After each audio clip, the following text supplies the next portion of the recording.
H.G. Wells had an uncanny knack for seeing the shape of things to come long before they arrived. He wrote about the skies filling with airplanes and the deep ethical dilemmas of biological engineering, while the rest of the world was still traveling by horse. His imagination even reached past our atmosphere, charting out the mechanics of complex space travel decades before a human being ever left Earth. But while much of modern pop culture assumes that an advanced, spacefaring alien species will naturally possess a human-like sense of morality and empathy, Wells knew better. He understood that equating raw intelligence with benevolence is a lethal trap, and in his masterpiece, The War of the Worlds, it is exactly the trap he sets for humanity. The landing site itself presents a bizarre contrast. An imposing metallic cylinder rests half-buried inside a crater, sitting quietly amid the serene, undisturbed English countryside.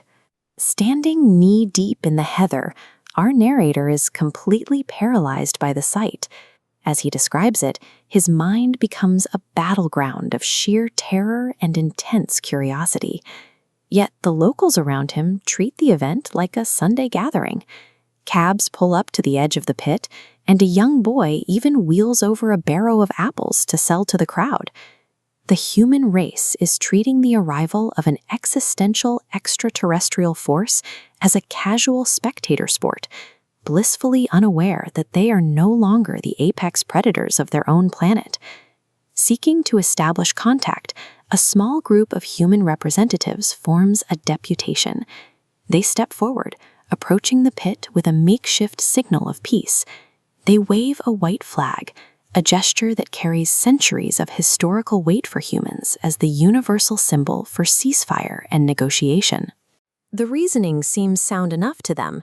If these Martians are intelligent enough to build a spaceship and cross the void, they must surely possess the intellect to recognize our peaceful intentions. Watch human logic hit an impenetrable barrier. We project our social rules onto a biology with no context for them. To the Martians, the white flag means nothing.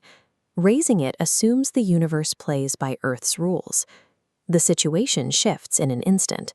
From the depths of the crater, 3 sequential puffs of luminous green smoke erupt straight up into the sky. A faint hissing begins, slowly escalating into a loud mechanical hum vibrating through the air. The Martians activate a silent weapon of pure energy. An unseen shaft of heat sweeps the landscape, instantly incinerating the men holding the flag. Like a flaming, inevitable sword, the heat ray sweeps swiftly in a massive arc. Pine trees burst into fire, and dry bushes are reduced to flames with a heavy thud. This swift, unhesitating slaughter strips away any illusion of diplomacy. The Martians view these humans as a homeowner views a colony of ants, something that isn't a peer to negotiate with, but a nuisance to be cleared away. The narrator is left standing completely motionless, dumbfounded and dazzled by the light. The invisible sword spared him purely by blind luck, leaving him alone in an unfamiliar darkness. For a 19th century audience, reading this sequence was a shock to the system. Wells had deployed an incomprehensible, world-ending technology right into their own backyards. This chart plots a philosophical concept known as cosmic indifference. Notice how the vector for technological supremacy exponentially climbs over time, while the vector representing moral empathy remains completely flatlined. It visualizes the terrifying realization that the universe does not care about humanity, and that superior machinery does not guarantee a superior moral compass. By annihilating the peace envoy, Wells shattered the comforting, human-centered view of the cosmos. This chilling demonstration of our vulnerability laid the structural groundwork for modern science fiction.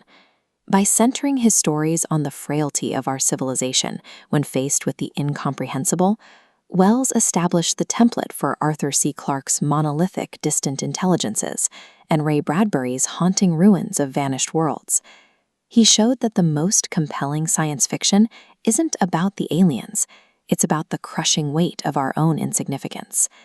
Even now, humanity continues to broadcast radio signals into the deep void, acting as if the cosmos is a neighbor who answers if we just knock loud enough. We may feel ready to step forward and wave a white flag at the cosmos, but we must always remember that the cold, vast universe is under absolutely no obligation to understand what it means.